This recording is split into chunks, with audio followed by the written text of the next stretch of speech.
de l'actualité à Badjangara, lancement ce matin de la 32e édition de la Journée internationale des droits de la femme.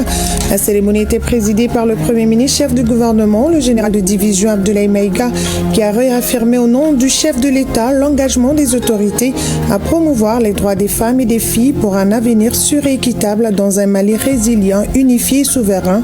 Vous l'entendrez dès le début de cette édition. Coopération Mali-Japon. Le gouvernement japonais finance le pavage de 3 rues dans le quartier de Falagazerni, dans le 6e arrondissement du district de Bamako. Un projet estimé à plus de 400 millions de francs CFA destiné à améliorer la mobilité urbaine et les conditions de vie des populations. Notre équipe s'est rendue sur place au moment de la visite de l'ambassadeur du Japon au Mali, à suivre dans ce journal. Ramadan au Mali, entre spiritualité et tradition sociale, la pratique des cadeaux à la belle famille, notamment le sucre offert par les hommes et les plats préparés par les femmes, continue de marquer ce mois de partage. Mais cette coutume garde-t-elle toujours la même signification aujourd'hui? Élément de réponse dans ce 20h. 20 ans après la disparition de la légende du blues malien Ali Farka Touré, la fondation qui porte son nom annonce une édition spéciale du festival Ali Farka Touré placée sous le signe de la spiritualité, de la solidarité et du vivre ensemble.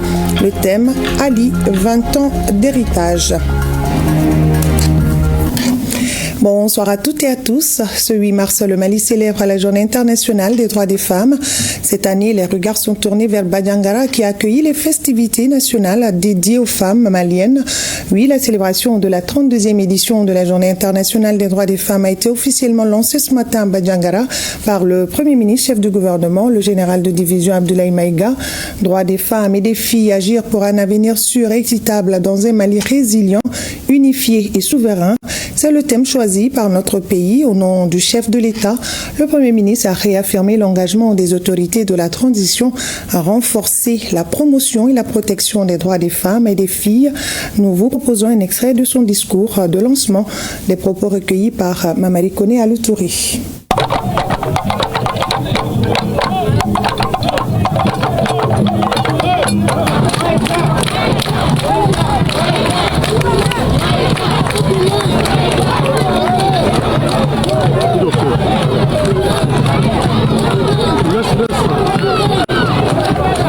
Au niveau national, le thème choisi cette année est, je cite, « Droits des femmes et des filles, agir pour un avenir sûr et équitable dans un Mali résilient, unifié et souverain ». Fin de citation. Ce thème traduit notre volonté d'inscrire la promotion des droits des femmes au cœur du processus de refondation nationale. Il affirme que la résilience du Mali, son unité et sa souveraineté passent nécessairement par la pleine participation des femmes à tous les niveaux de la vie nationale. Il s'inscrit également dans la dynamique continentale portée par l'agenda 2063 de l'Union africaine qui ambitionne, je cite, une Afrique dont le développement est axé sur les personnes, s'appuyant sur le potentiel de ces femmes et de ces jeunes. Fin de citation. Le Mali, fidèle à ses engagements africains et internationaux, entend contribuer pleinement à cette ambition. Mesdames et messieurs, le choix de Badjangara pour abriter cette cérémonie est hautement symbolique. Ville historique et culturelle, Badjangara incarne la richesse patrimoniale et les valeurs profondes de notre nation. Les années 2026-2027 sont placées sous le signe de la culture et de l'éducation, conformément à la vision du chef de l'État. Il est important de lier la promotion des droits des femmes à nos fondements culturels. La culture, loin d'être un frein, doit être une sorte d'émancipation et de cohésion sociale. La pose de la première pierre du vestibule des autorités et des légitimités traditionnelles témoigne de la reconnaissance du rôle déterminant de ces autorités dans la promotion du genre, la médiation sociale et la préservation des valeurs positives de notre société. Distingués invités, mesdames et messieurs, le gouvernement de transition réitère sa détermination à promouvoir l'éducation et le maintien des jeunes filles à l'école, de travailler sur l'autonomisation économique des femmes, de garantir l'égalité des chances dans l'accès aux responsabilités et aux opportunités, de renforcer la prévention et la lutte contre les violences basées sur le genre, et enfin intégrer systématiquement l'approche genre dans les politiques publiques. Un reportage complet à suivre dans nos prochaines éditions. Toujours dans le cadre de la célébration du 8 mars, la délégation gouvernementale conduite par le Premier ministre a été reçue au gouvernorat de Bandiagara, une rencontre institutionnelle entre autorités administratives et gouvernementales marquée par des messages de bienvenue et des hommages appuyés aux femmes maliennes reconnues comme de véritables piliers de la résilience sociale. Le reportage est signé à Guibo Koulibaly et Mohamed Koulibaly.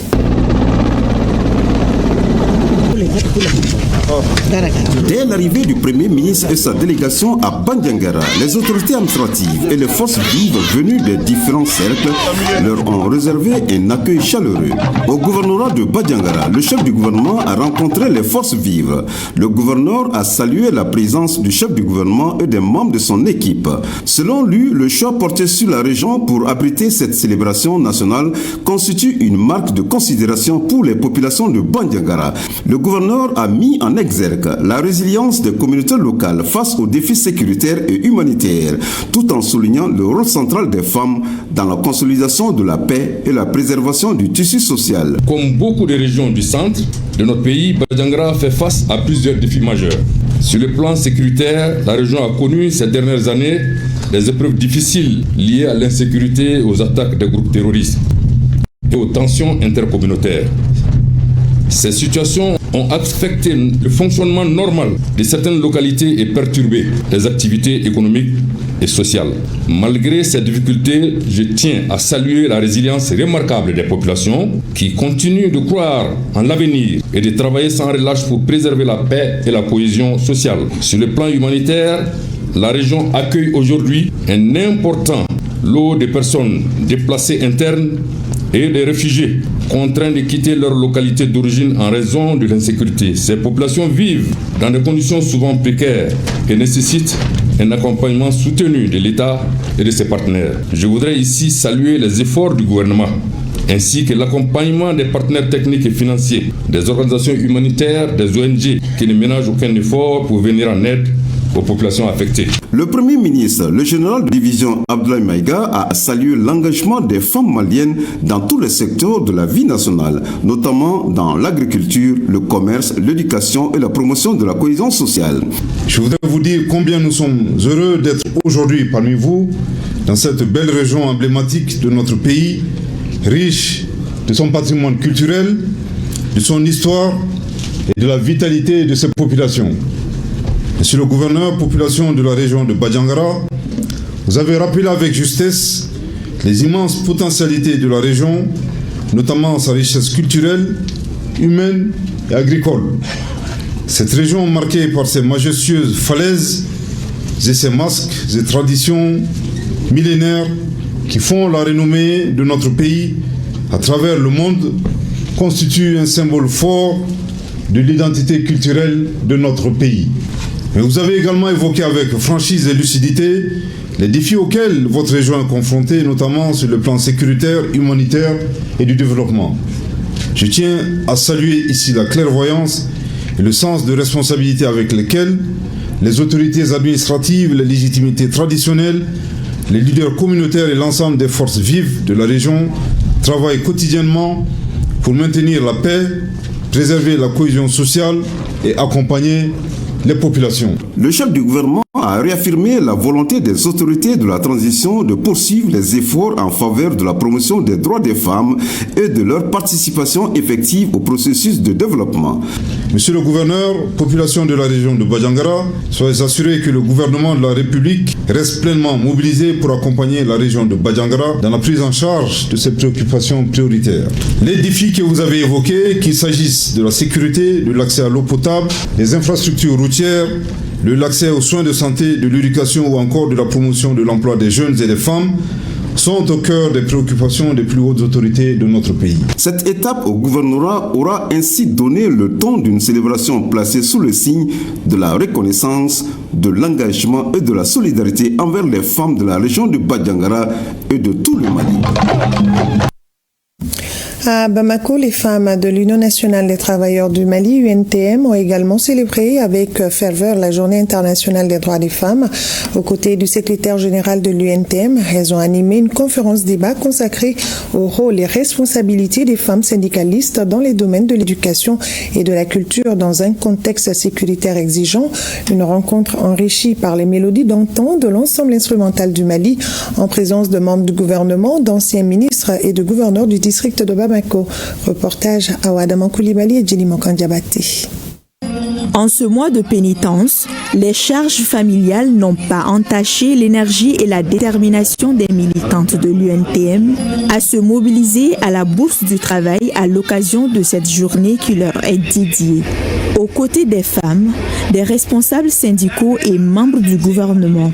Et puisqu'on ne peut pas raser la tête d'une personne en son absence, les femmes ont partagé leur expérience et clarifié leurs obligations professionnelles et communautaires autour des enjeux politiques, sociaux et culturels à l'horizon 2026-2027.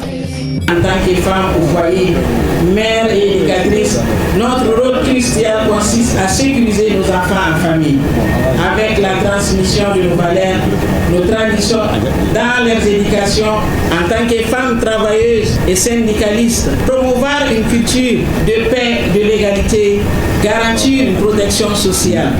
Au cœur des discussions, les défis qui entravent la refondation de l'école malienne et le renforcement de l'identité culturelle dans un contexte marqué notamment par la persistance de l'insécurité.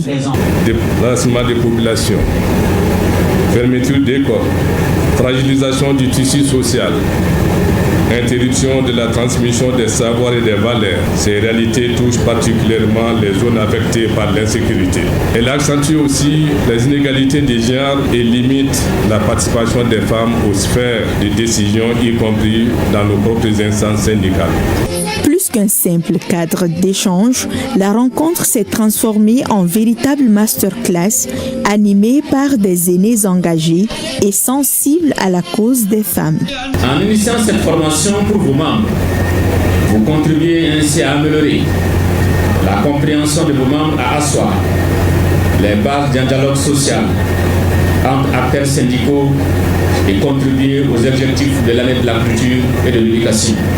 Au regard des objectifs ambitieux, une forte mobilisation des femmes syndicalistes est attendue avec des engagements concrets et des propositions claires pour renforcer l'action syndicale.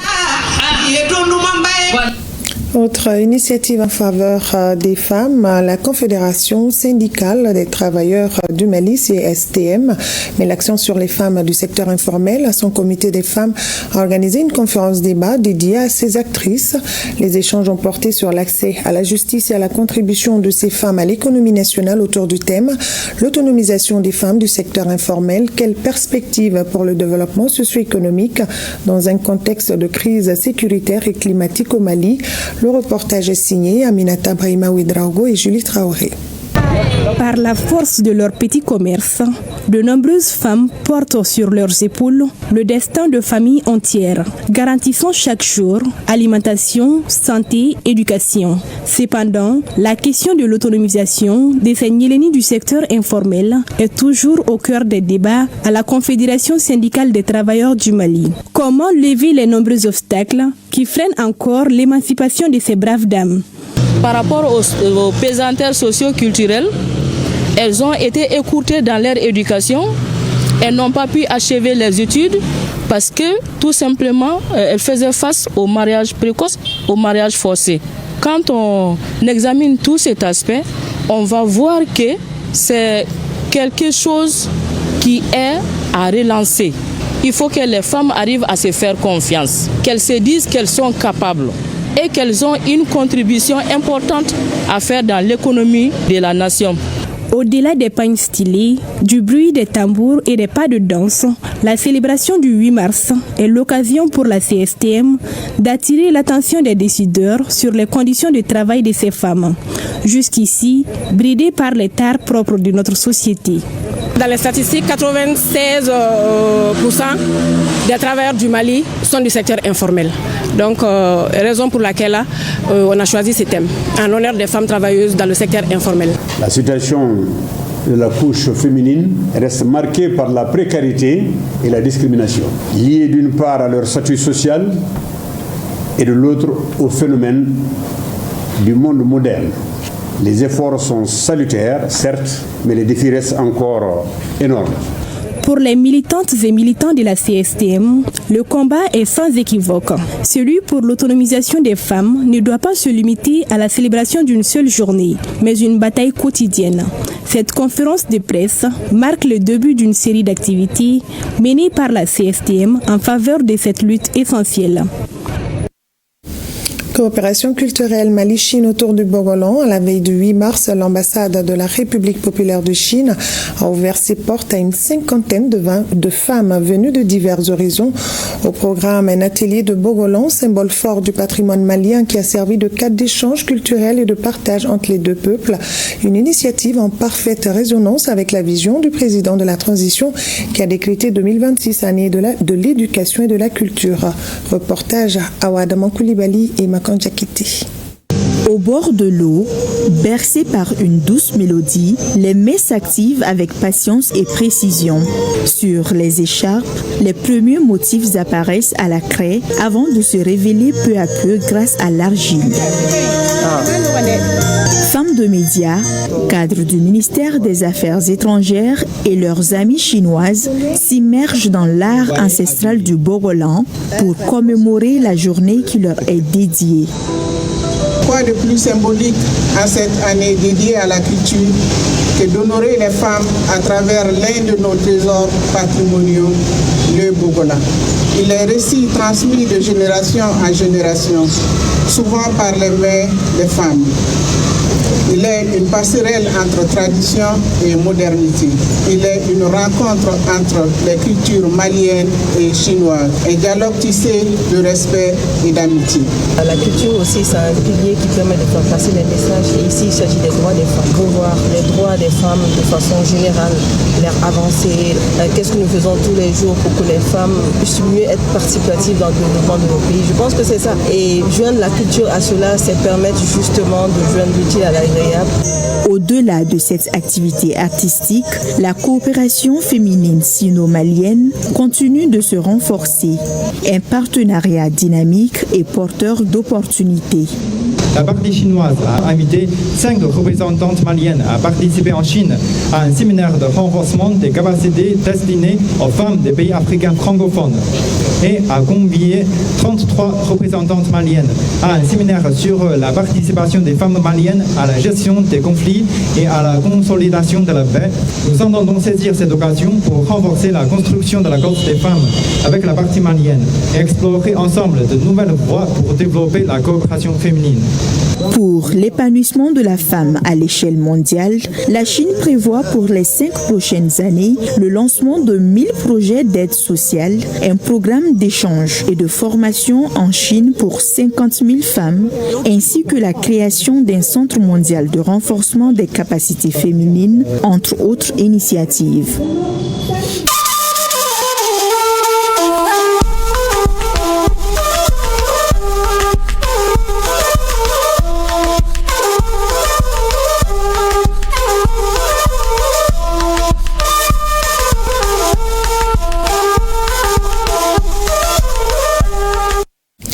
Le Centre international de conférences de Bamako, CICB, abritera du 24 au 26 mars 2026 un colloque international consacré à la problématique du capital humain pour l'industrie extractive et la souveraineté énergétique dans l'espace de la Confédération de l'Alliance des États du Sahel. L'annonce a été faite par les responsables de l'université privée Ahmed Baba lors d'une conférence de presse marquant le lancement officiel de cette rencontre qui réunira à Bamako des experts des secteurs miniers et énergétiques. Un reportage Ibrahim Kaoukonaté et Siriki Koulibaly. À l'initiative de l'université privée Ahmed Baba, des experts du secteur minier des pays de l'AES se réuniront à Bamako du 24 au 26 mars prochain. Cette rencontre vise à réfléchir sur les dispositifs de formation dans les industries extractives ainsi que sur les besoins en énergie renouvelable. En prélude à cet événement, les organisateurs ont animé une conférence de presse afin d'expliquer le bien fondé de cette rencontre. L'université privée Ahmed Baba, fidèle à ses engagements, a initié ce projet-là pour mettre les outils, ce qu'on appelle les outils d'aide à la décision, à la disposition des autorités. Et pour ce faire, nous avons la chance d'être accompagnés par les services techniques de l'État. Au premier chef, notre ministère de l'Enseignement supérieur et également le ministère des Mines, qui n'a ménagé aucun effort pour vraiment nous accompagner. Cette rencontre d'échange qui se tiendra sur 3 jours permettra aux chercheurs, aux acteurs du secteur minier et aux universitaires de présenter des communications autour de plusieurs thématiques. Parmi celles-ci figurent le développement du capital humain, la transition énergétique et la valorisation des ressources minières. Plus concrètement, les travaux du colloque permettront notamment d'établir un état des lieux de formation dans les domaines des mines, du pétrole, du gaz et des énergies renouvelables dans la zone AES et dans plusieurs pays partenaires. Il s'agira aussi d'identifier les besoins des industries extractives en ressources humaines qualifiées, d'analyser les mécanismes de financement, du renforcement des compétences dans le secteur, et de promouvoir l'emploi local et le contenu local dans les industries extractives. L'événement est placé sous la haute présidence de son Excellence, le général d'armée Assimi Goïta, président de la transition, chef de l'État du Mali. À travers ce colloque, l'université privée Ahmed Baba entend renforcer la souveraineté énergétique, promouvoir le contenu local et contribuer au développement de l'industrie extractive dans les pays de l'AES. Toujours dans l'actualité de l'AES, au Burkina Faso, des femmes se sont fortement mobilisées ce matin sur le boulevard Thomas Sankara pour contribuer à la construction de leur nation. À travers cette action citoyenne, elles entendent démontrer que les femmes ont toute leur place dans l'édification d'un Burkina Faso de paix, de cohésion sociale et de développement. Une initiative organisée dans le cadre de la Journée internationale des droits des femmes. Reportage Fanta Ouattara. Célébrer autrement la Journée internationale des droits des femmes, loin des Djandjoba et autres festivités, c'est désormais la conviction des femmes du Burkina Faso. Sur le boulevard Thomas Sankara, ces femmes de toutes les composantes sociales, avec en première ligne le lieutenant-colonel Pélagie Cabré, ministre de la Famille et de la Solidarité, participent aux travaux d'aménagement et d'embellissement de l'agence Faso Merbo. La journée de cette année sera une journée qui va casser avec les pratiques anciennes. Donc les femmes bâtisseuses de paix qui se sont mobilisées ce matin pour participer aux activités de Faso Merbo ont démontré encore une fois de plus toute leur place dans la société burkinabé. La place de la femme bâtisseuse, la place de la femme qui n'est pas seulement bénéficiaire mais qui est entièrement actrice du développement au Burkina Faso. Ici on décharge, là on transporte. En petits groupes, on pose les pavés. Chacun y met du sien pour construire un Burkina nouveau, résolument tourné vers un avenir radieux et prospère.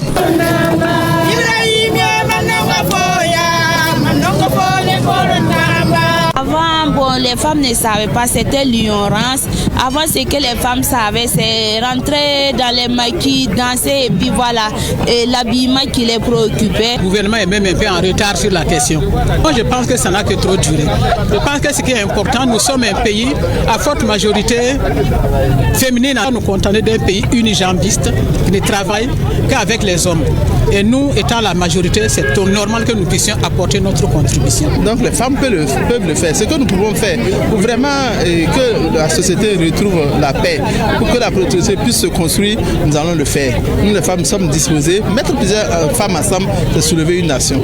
Cette rupture dans la célébration du 8 mars au Burkina Faso sera également marquée, selon le ministre Cabré, par d'autres actions tangibles dans les 17 régions du pays.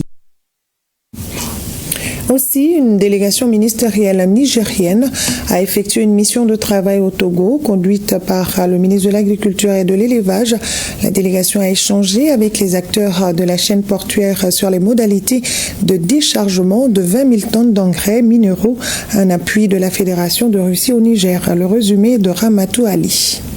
Sur instruction expresse du président de la République, chef de l'État, le général d'armée Abdrahmane Tchani, une mission ministérielle s'est rendue à Lomé au Togo pour s'enquérir des conditions de reconditionnement, de stockage et d'acheminement de 20 000 tonnes d'engrais minéraux vers le Niger, fruit de la coopération entre notre pays et la Russie.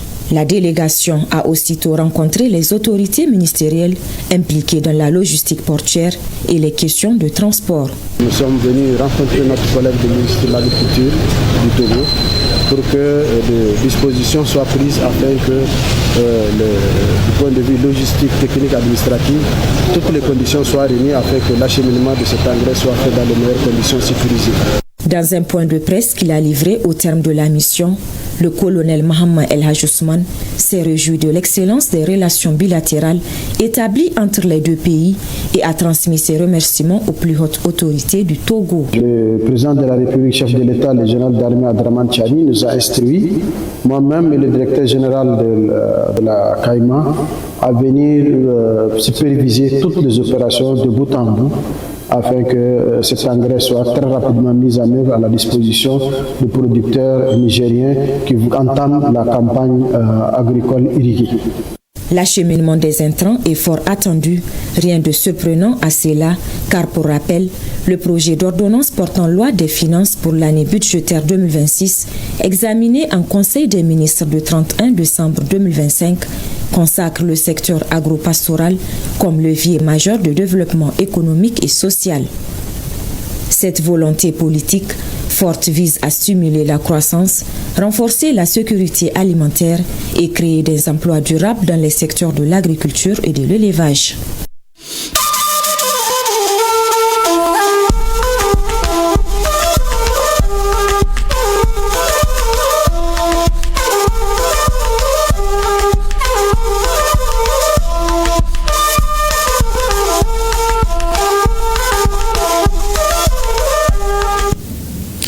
Retour au Mali, à Faladjezerni, 3 rues sont en cours de pavage grâce à un financement du gouvernement japonais estimé à plus de 400 millions de francs CFA.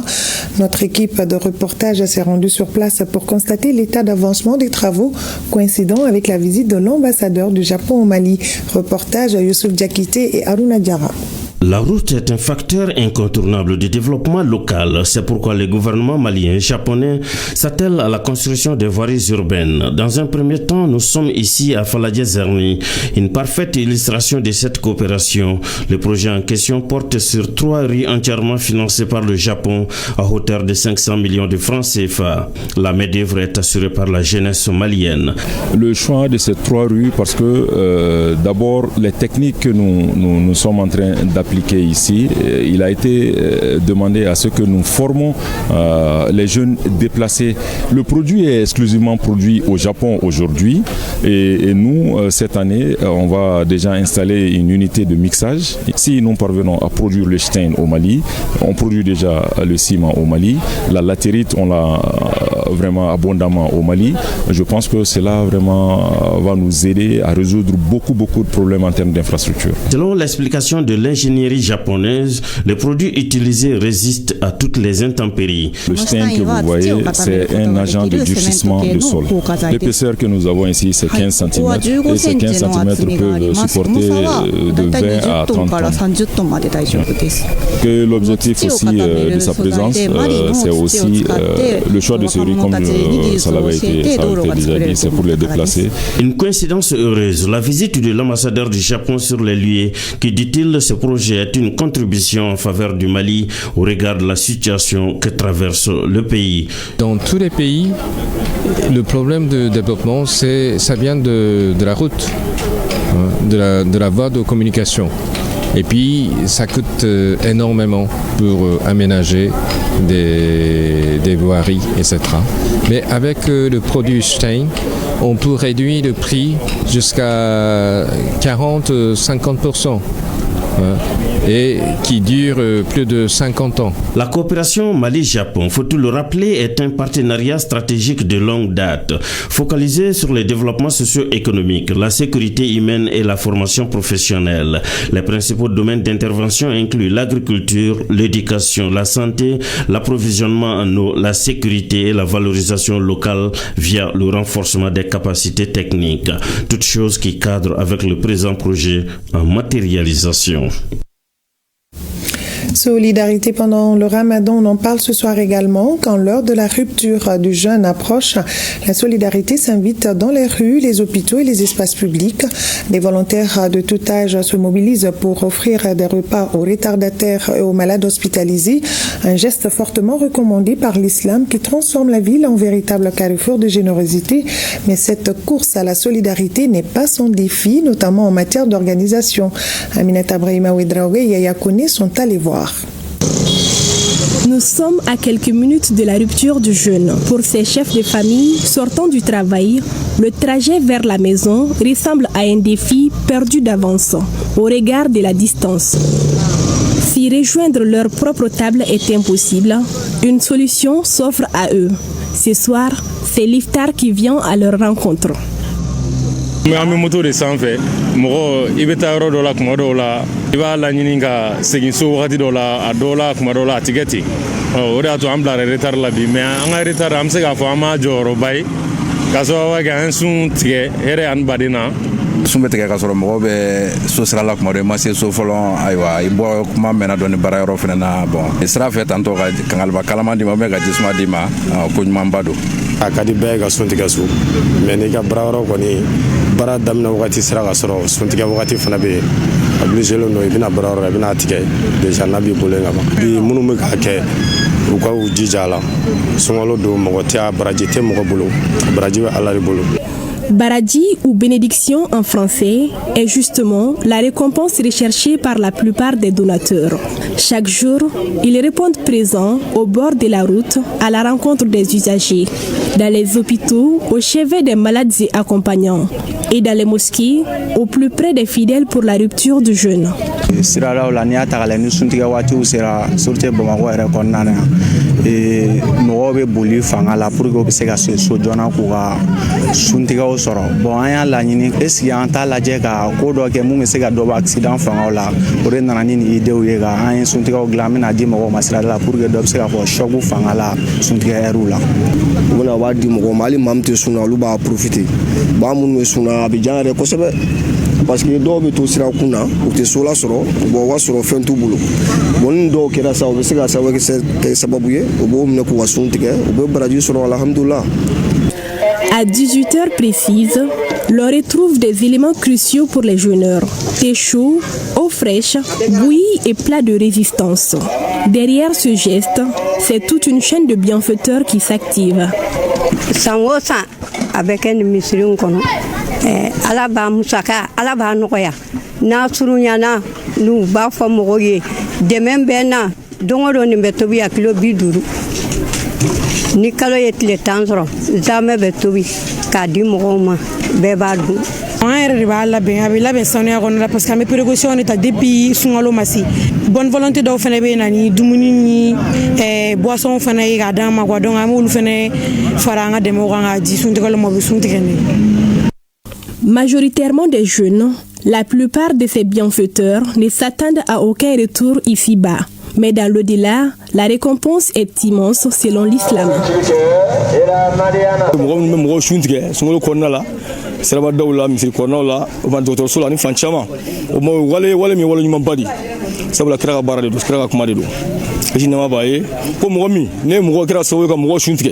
A kɛra sumanjala ni di mɔgɔ ma o a kɛra jima fɛn du ma o a kɛra suntigɛ fɛn fɛn du ma hali jisuma k'Ala taala b'o kɛ ye jurumu yafa ye k'i bɔ jurumu na jurumu min bɛ I ni ale Ala taala ni ɲɔgɔn cɛ a bɛ tila tuguni k'a kɛ ye kanhɔrɔnya ye k'a doni tasuma fana doni cɛ.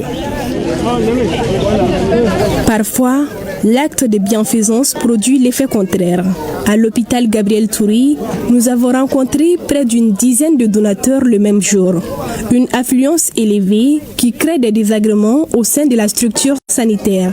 Bruit par-ci, embouteillage interne par-là et parfois des nourritures incompatibles avec l'état de santé des patients. Denmisɛnninw fara mɔgɔkɔrɔba ka bɛɛ de bɛ na ni soin ye mais a organiselen tɛ dɔw bɛ na permission t'u bolo dumuni ka ɲi mais f'a bɔyɔrɔ fana ka dɔn de n'i ye nin jama lajɛ nin bɛɛ tɛ banabaatɔ ye nin bɛɛ tɛ banabaatɔ ye carré kɔnɔmɔgɔw bɛɛ bɛ na finalement e bɛ baara kɛ cogo di minnu fana bɛ na n'a ye jama de ka d'u ye u bɛ na dumuni fili de ka taa garibuw bɛ n'a minɛ kɛnɛmamɔgɔw bɛ n'a minɛ banabaatɔw yɛrɛ dalen olu t'a sɔrɔ. Tiɲɛ na an ma mɔgɔ ɲininka an kɔni an sera da la an ko an bɛna dumuni di mɔgɔw ma kɔnɔna la u ye accès d'an ma an ka pénétrer ka don. En attendant de voir ces récompenses, les volontaires poursuivent leurs actions jusqu'au dernier jour du Ramadan. Ce sont des jeunes, adultes et même des vieilles qui peinent à se tenir debout. Tous se sacrifient pour s'assurer que chaque musulman, malgré la distance ou la maladie, trouve de quoi rompre son jeûne. Parlons également des traditions de Ramadan et la belle famille. Le mois de Ramadan est aussi un moment privilégié pour renforcer les liens familiaux, notamment avec la belle famille. Sucre offert par les hommes, plat savouré préparé par les femmes. Ces gestes symboliques perpétuent une tradition bien ancrée dans nos sociétés. Mais cette pratique garde-t-elle toujours la même signification? Élément de réponse avec Nyanya Alou Traoré et Moulay Sidibé. Deuxième semaine du mois béni de Ramadan dans la petite concession familiale à Faladjessima, en commune 6 du district de Bamako, des marmites mijotent. La maîtresse de maison, comme on le dit, est au four et au moulin. Et pour cause, Bouranfana ou action de faire plaisir à sa belle famille durant le mois de Ramadan est une pratique bien de chez nous. Entre les deux familles, une fois que Moro d'Entagani fait, après Kelende, donner une occasion sur nous nana, comme contexte de Mbaïda, c'est ça. Moro va quelqu'un bonheur de C et qu'appelle famille. Donc, entre les deux cas, solidarité. D'abord au drone de Kama, qui est considéré.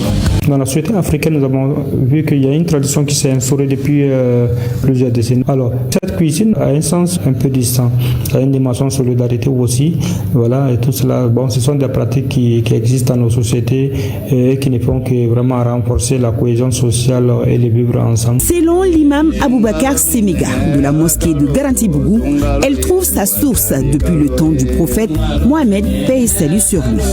Buranko dine kudu Allah subhanahu wa ta'ala yɛrɛ ko kurana kɔnɔ k'ale ye hadamaden da ka tila ka buran bɔ a la donc buran kurana yɛrɛ kumana kan donc o b'a yira k'a fɔ buran fana min bi kɛ ko lankolon tɛ ko ba don bon o yɛrɛ tɛmɛnen kɔfɛ alakira alayhi salatu wassalam non seulement ale kun ta tɛ buranw dɔrɔn bonyali ye hali a muso dɔnbagaw n'a muso teriw a kun b'olu bɛɛ bonya donc buran fitininw bɛ min kɛ buran kɔrɔbaw ye sunkalo in na kira ka taabolo do sallallahu alayhi wa sallam.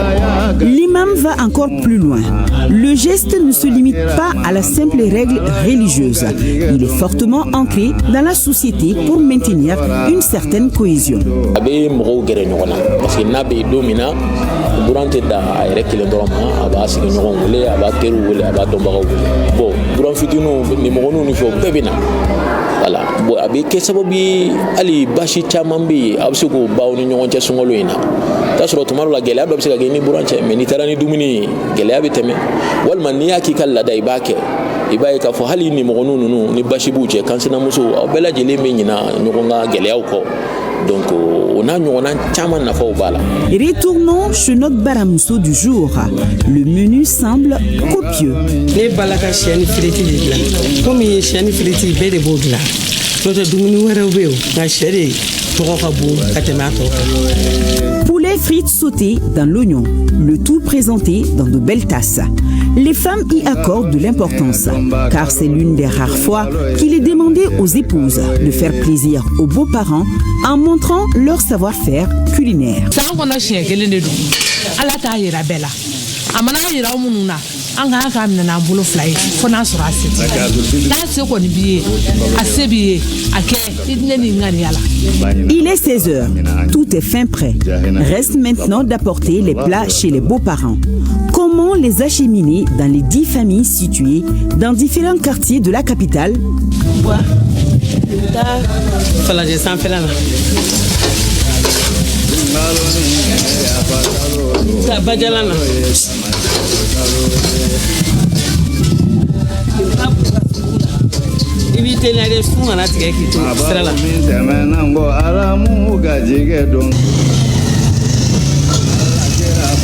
Yɔrɔ fana ka jan ɲɔgɔn na a sɛgɛn n'a tarakasiri ka bon quoi.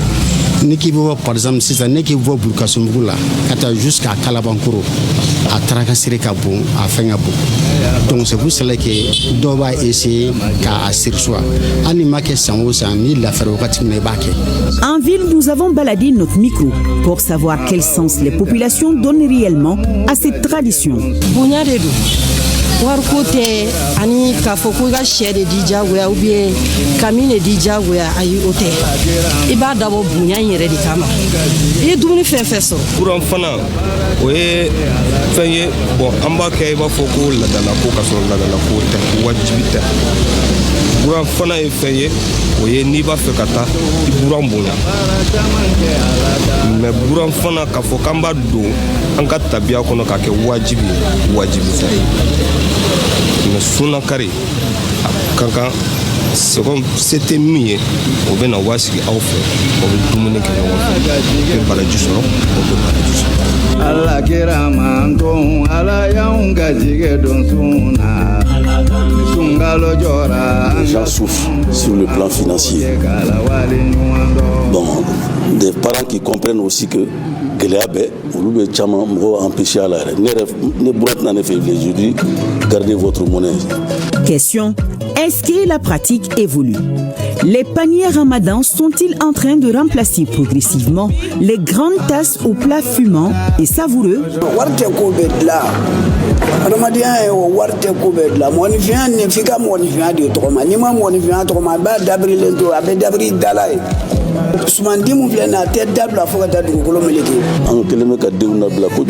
Je sais pas, c'est parce que par amour, les enfants, on les arrête de coucher. Bon, on veut bon faire un catalogue où tu es là. On va se retrouver à la baraya. Nous travaillons, c'est le même scénario.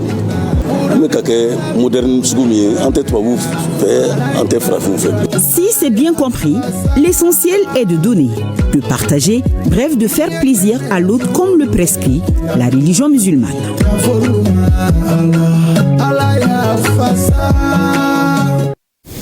Solidarité envers les familles de militaires. L'Ordre des vétérinaires du Mali a remis une enveloppe de 3 millions de francs CFA aux veuves et orphelins de militaires tombés sur le champ d'honneur. Dans le même élan de solidarité, les enfants de militaires maliens résidant au Canada ont également offert des kits alimentaires aux veuves et blessés de guerre, un geste de soutien destiné à accompagner ces familles pendant ce mois béni de Ramadan. Reportage Aïssata Saliou Maïga. En offrant la somme de 3 millions de francs CFA aux veuves et aux orphelins des militaires tombés sur les champs de l'honneur, l'Ordre des vétérinaires du Mali et l'ensemble de ses démembrements veulent ainsi soutenir et honorer la mémoire de nos héros qui ont donné leur vie pour sauvegarder notre patrie. Nous avons décidé d'être là pour accompagner, comme d'autres Maliens, parce que nous ne sommes pas les seuls. Mais c'est pour en même temps appeler les uns et les autres à l'union sacrée. Et donc nous nous sommes dit, nous ne sommes pas sur le champ de guerre. Mais les familles étant là, nous allons être avec eux. Et nous avons dit au directeur que ce n'est qu'une première. Le reste, ça va venir. À la suite du don de l'Ordre des vétérinaires du Mali, les enfants des militaires maliens résidant au Canada ont remis à leur tour plusieurs kits alimentaires composés de sacs de riz, d'huile de pâtes alimentaires et de sucre aux veuves et aux blessés de guerre. Cette initiative 5e du genre vise à soulager et accompagner les bénéficiaires pendant ce mois béni de Ramadan. L'objectif, c'est pour remettre aux veuves, aux orphelins, pour aider la transition, et le directeur du service socio-sanitaire pour donner ça aux femmes et aux enfants des veuves. Ce don de vivres d'argent représente bien plus qu'une assistance matérielle. Il est un message d'espoir, un signe de reconnaissance et une marque tangible de solidarité nationale. Il rappelle que la nation demeure unie et attentive au bien-être de ses fils et filles. Ces différents dons serviront sans nul doute à redonner le sourire et l'espoir aux veuves ainsi qu'à leurs orphelins qui ont tant besoin d'une attention particulière. Parlons toute autre chose à présent. En région de Tombouctou, le projet Résilience sanitaire intégrée relance ses activités avec la présentation de son plan de travail validé. L'initiative vise à renforcer l'accès aux services de santé essentiels, notamment en matière de santé maternelle, néonatale et infantile, de nutrition, de vaccination et de gestion des urgences sanitaires. Reportage Idrissa Goulou Sissoko. Présenter les activités de plan de travail validé de l'année 6 du projet aux partenaires et échanger avec eux sur le chronogramme d'exécution des activités.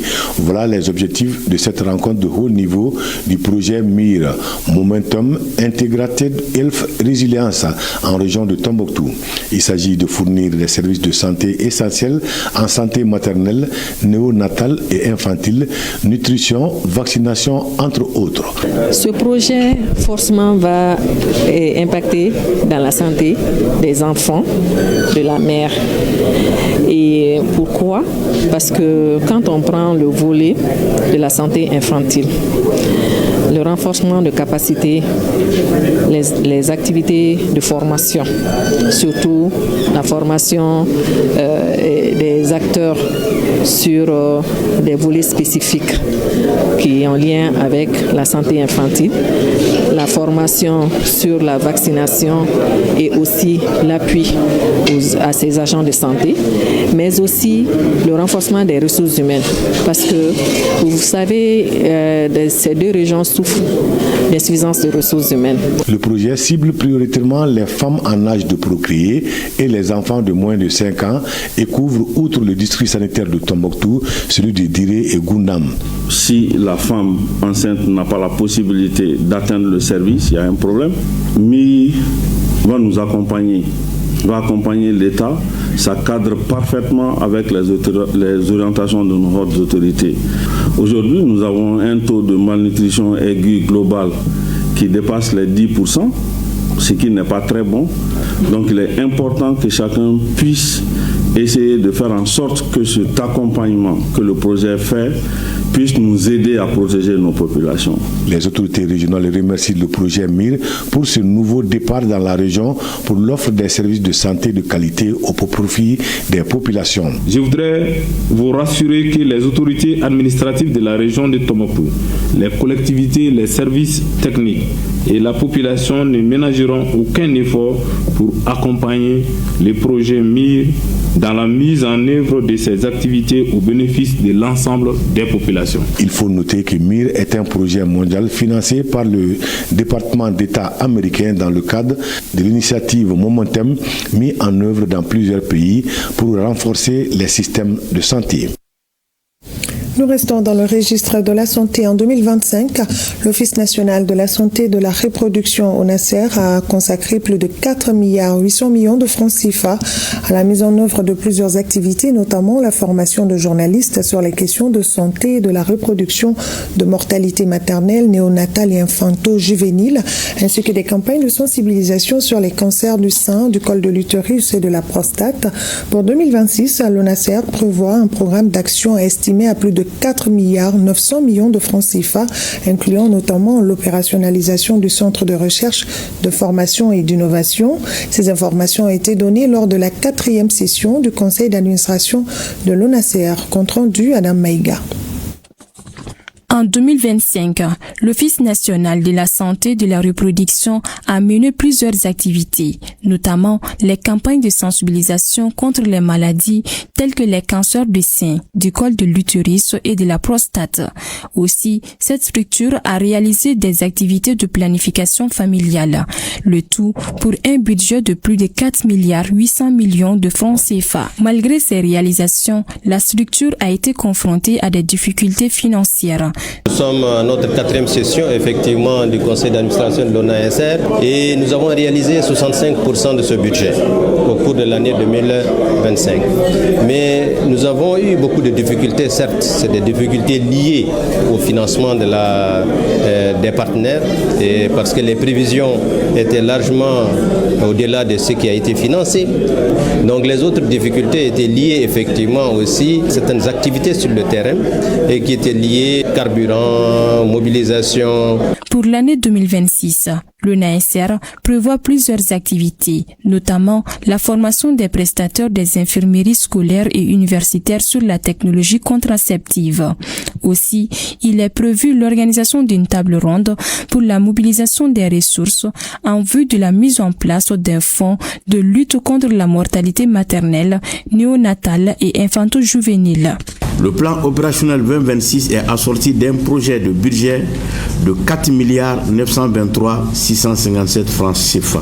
L'Office national de la santé de la reproduction se propose de réaliser en 2026 plusieurs activités dont, entre autres, l'opérationnalisation du centre de recherche, de formation et d'innovation en SR, formation et former bien entendu les prestataires sur les modules de formation sur la gestion de l'hémorragie postpartum et de l'éclampsie. Le plan de travail 2026 de l'ONASR prévoit le renforcement des actions de prévention et de prise en charge afin de réduire durablement la mortalité maternelle et infantile au Mali. Et le Bureau malien de droit d'auteur a tenu la 49e session ordinaire de son conseil d'administration. Au cours des travaux, les administrateurs ont examiné plusieurs points majeurs, dont l'adoption des recommandations de la session précédente et le rapport d'exécution du budget 2025. Ils ont également adopté le budget 2026 arrêté à plus d'1 milliard de francs CFA, en légère hausse par rapport à l'exercice précédent. Reportage Ibrahim Kaukonete et Abdul Salam Bambara. Les travaux de la 49e session du conseil d'administration du Bureau malien du droit d'auteur se sont déroulés malgré un contexte marqué par une crise économique et sécuritaire persistante qui impacte négativement sur les activités et les revenus des créateurs. Ce contexte particulièrement difficile n'a entaché en rien l'ardeur du gouvernement de faire de la culture un levier de développement et de cohésion sociale. D'où l'engagement du président de la transition de décréter encore une fois de plus la période 2026-2027 comme année de l'éducation et de la culture. Il me plaît de saluer la qualité de vos travaux qui ont permis des avancées notoires, notamment de la mise en œuvre de l'assurance volontaire pour la culture et la relecture de la loi fixant le régime de la propriété littéraire et artistique. Grâce à la VOC, qui a été initiée par le ministère de l'Artisanat, de la Culture, de l'Industrie hôtelière et du Tourisme, en partenariat avec le ministère de la Santé et du Développement social à travers l'Institut national de prévoyance sociale, plus de 510 auteurs, artistes, producteurs et éditeurs bénéficient désormais d'une assurance sociale de qualité. Le budget connaît une légère hausse, 1 milliard 9 464 000 francs CFA. Comme activité phare, le parachèvement du processus d'adoption de la nouvelle loi qui va réglementer le secteur de la propriété littéraire et artistique. Et nous pensons que la mise en œuvre de cette nouvelle disposition mettra les créateurs à l'abri de la précarité et d'améliorer leur cadre de vie. Face aux difficultés, le Bureau malien du droit d'auteur doit poursuivre les efforts de perception et de recouvrement afin d'atteindre de meilleurs résultats. Auparavant, les administrateurs ont félicité le nouveau directeur général, mentionné le départ à la retraite de certains cadres valeureux et prié pour le repos éternel des artistes disparus. On en vient à notre titre de ce journal. 20 ans après la disparition de l'icône du blues malien Ali Farka Touré, son héritage continue de faire vibrer les chœurs et les scènes musicales. La fondation qui porte son nom annonce la tenue d'une édition spéciale du festival Ali Farka Touré, placée sous le signe de la spiritualité, de la solidarité et du vivre ensemble. Le thème retenu cette année, Ali, 20 ans d'héritage. Reportage à Moussa Kamara et Mbarakou Maïga.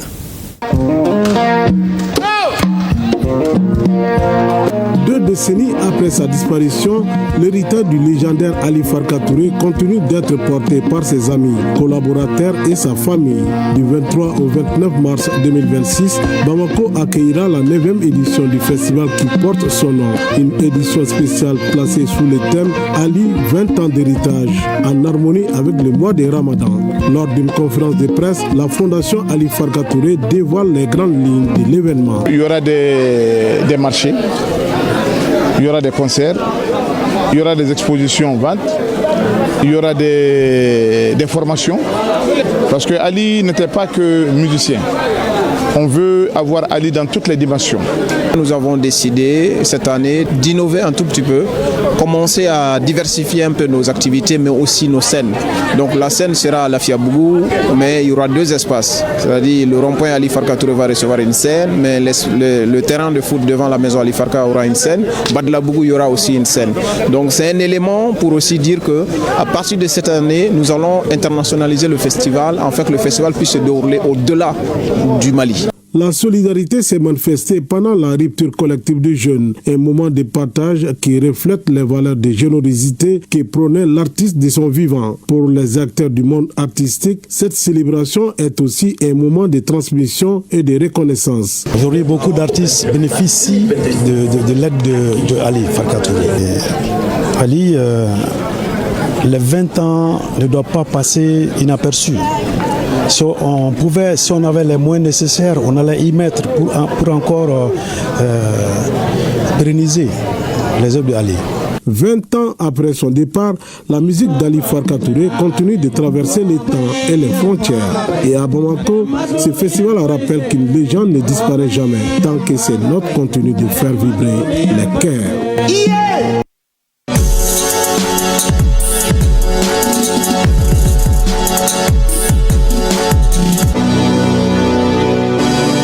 Et il est au rendez-vous pour l'actualité sportive. Siragatou Sissi, bonsoir Siragatou. Bonsoir Hadia Tukone. Alors, suite ce dimanche de la 15e journée du championnat national de Ligue 1 Pro avec 2 matchs. Oui, la SRL a eu raison des 11 créateurs de Nyarela, 2-0. Les Scorpions récupèrent le fauteuil de leader provisoire de Ligue 1 Pro avec 31 points. Le Djoliba AC se positionne à la 2e place avec 30 points plus 14 suite à sa victoire 2-0 sur Derby Academy. Baptême de feu reçu pour le technicien ivoirien des Rouges Amani Yao.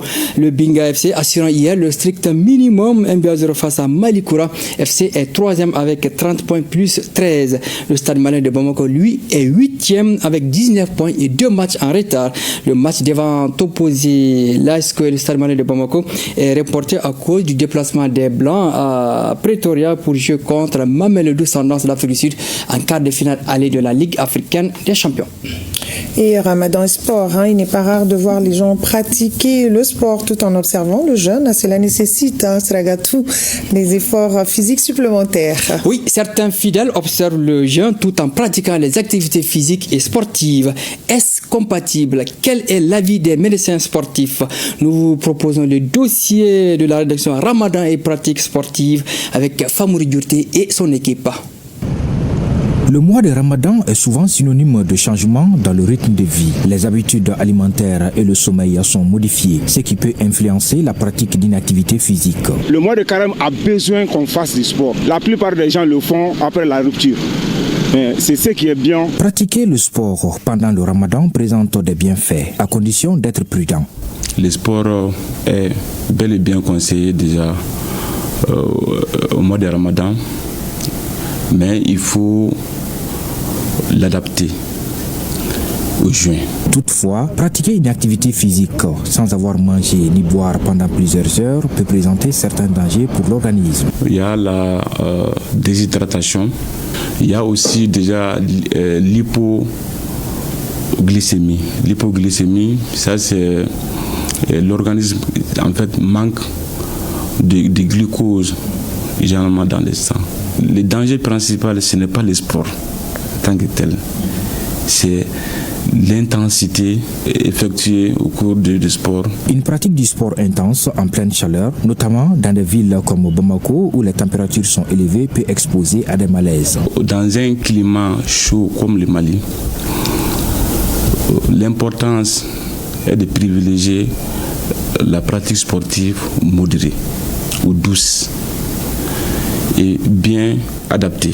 Pour ceux qui souhaitent tout de même rester actifs, le choix du moment de l'entraînement est essentiel. Il y a à peu près 3 moments qui sont recommandés. Le premier moment, ça c'est tout juste déjà avant la rupture du jeûne, à 45 minutes avant la rupture du jeûne.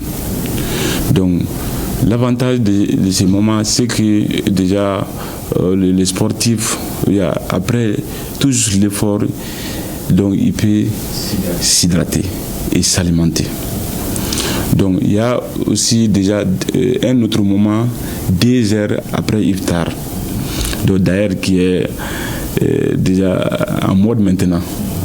Donc par rapport à cette période-là, et déjà ça trouvera que déjà l'organisme est hydraté et en plus de ça avec d'énergie disponible. Il y a un 3e moment tout juste après le repas du souhour. Certaines catégories de personnes doivent redoubler de prudence pendant cette période.